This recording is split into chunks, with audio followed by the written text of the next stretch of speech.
BNP যখন জামাতকে রাজাকার ডাকে সবচেয়ে বেশি খুশি হয় শেখ হাসিনা। আর জামাত যখন বিএনপিকে চাঁদাবাজ ফ্যাসিবাদের নতুন দোসর হিসেবে ডাকে সবচেয়ে বেশি খুশি হয় শেখ হাসিনা।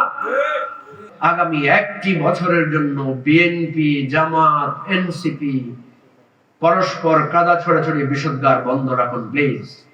যে নির্বাচনের তফসিল ঘোষণা পরে 3 স্তরের নিরাপত্তা ব্যবস্থা থাকবে। কি বলেন, বলে নাই?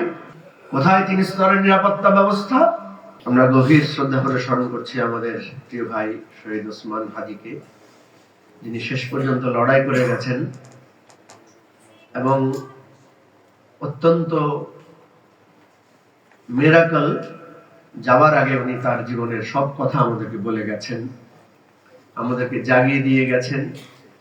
আমাদের শত্রু মিত্র, আমাদের ভবিষ্যৎ ঐক্যবদ্ধতার একটা পথরেখা তিনি আমাদেরকে দেখিয়ে দিয়ে গেছেন। আপনারা দেখেছেন গতকাল রাত্রে প্রধান উপদেষ্টা ভাষণ দিয়েছেন সবাইকে শান্ত থাকার জন্য, কিন্তু ওনার উচিত ছিল ভাষণ দেওয়ারও আগে জরুরি সতর্কতা অবস্থা জারি করা দরকার ছিল। ওনার উচিত ছিল গুরুত্বপূর্ণ স্থাপনাগুলোতে দ্রুত পুলিশ, সেনাবাহিনী নিয়োগ করার জন্য।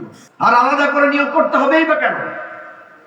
আপনারাই তো বলেছেন যে নির্বাচনের তফসিল ঘোষণা পরে 3 স্তরের নিরাপত্তা ব্যবস্থা থাকবে। কি বলেন, বলে নাই? কোথায় 3 স্তরের নিরাপত্তা ব্যবস্থা? বরং আমরা দেখছি 3 স্তরের অবহেলা, গাফেলতি। আমি অত্যন্ত বেদনার সাথে বলছি, গতকাল রাত পর্যন্ত আমরা দেখেছি পুরো জাতির মধ্যে অধিকাংশ মানুষ ওসমান হাদির এই নৃশংস হত্যাকাণ্ডের প্রতিবাদে এক কণ্ঠে ছিল। কিন্তু আজকে সকাল থেকে আপনি দেখবেন আমাদের সেই এক কণ্ঠগুলো বিভক্ত।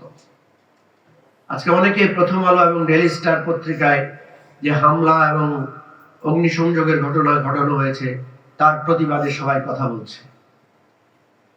যে মুহূর্তে আমাদের কথা ছিল আমরা ঐক্যবদ্ধভাবে ওসমান হাদির একটি শোক পরিবেশে দাঁড়িয়ে সবাই ঐক্যবদ্ধভাবে হাতে হাত মিলিয়ে আমাদের ভুল ত্রুটি সংশোধন করে আমরা আধিপত্যবাদের বিরুদ্ধে, আমরা ফ্যাসিবাদের বিরুদ্ধে সবাই এক কাতারে থাকব, সেখানে প্রথম দিনেই এসে আমাদের মধ্যে এই বিভক্তি এবং ভুল।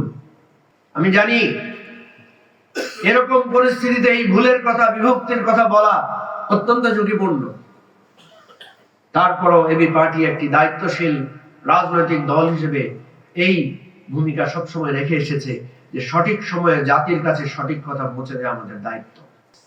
আমি আজকে এই মঞ্চ থেকে দাঁড়িয়ে অনুরোধ করতে চাই, অনুগ্রহপূর্বক শহীদ ওসমান হাদির রক্তের বিন্দুমাত্র স্পর্শ যদি আপনাদের হৃদয়ে, মস্তিষ্কে লেগে থাকে, তাহলে আগামী একটি বছরের জন্য বিএনপি, জামাত, এনসিপি পরস্পর কাদা ছোড়াছড়ি বিষোদ্গার বন্ধ রাখুন প্লিজ। 15টা বছর আপনারা এই বিভেদ করেন নাই। গণ অভ্যুত্থানের সময় ছাত্ররা অনেক কর্মসূচি দিয়েছিল, ছাত্ররা অনেক ভুলভাল বক্তব্য দিয়েছিল, কিন্তু আমরা সবাই এক কাতারে সেটাকে সমর্থন করেছি। কেন? কারণ ছাত্ররা এই ফ্যাসিবাদকে চ্যালেঞ্জ করেছিল, রক্ত দিয়েছিল, জীবন দিয়েছিল, তারাই আমাদের জাগিয়ে তুলেছিল। আজ কেন আমরা ছাত্রদের বিরুদ্ধে এত বিষোদ্গার করি? আজকে কেন তাদের ভুলগুলোকে অনেক বড় করে হাজির করি? আজকে কেন আমরা কথায় কথায় তাদেরকে ঝুলাই গাদ্দার বলে কেউ কেউ বলার চেষ্টা করি? এই জন্যই বলার চেষ্টা করি, আমরা খুব সহজে অতীত ভুলে গিয়ে আমরা বারবার বর্তমান নগদ প্রাপ্তিকে আমরা গুরুত্ব দিচ্ছি। আজকে কেন বিএনপি জামাতকে রাজাকার হিসেবে এত বড় করে দেখছে? আজকে কেন জামাত বিএনপিকে ফ্যাসিবাদের নতুন মোড়ক বলে অভিহিত করে তাদেরকে উস্কানি দিচ্ছে?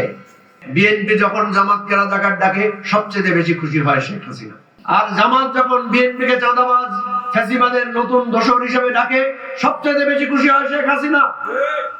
আর যখন এনসিপি কে কেউ জুলাই গাদ্দার বা পথভ্রষ্ট হিসেবে ডাকে সবচাইতে বেশি আনন্দিত হয় ভারত এবং শেখ হাসিনা।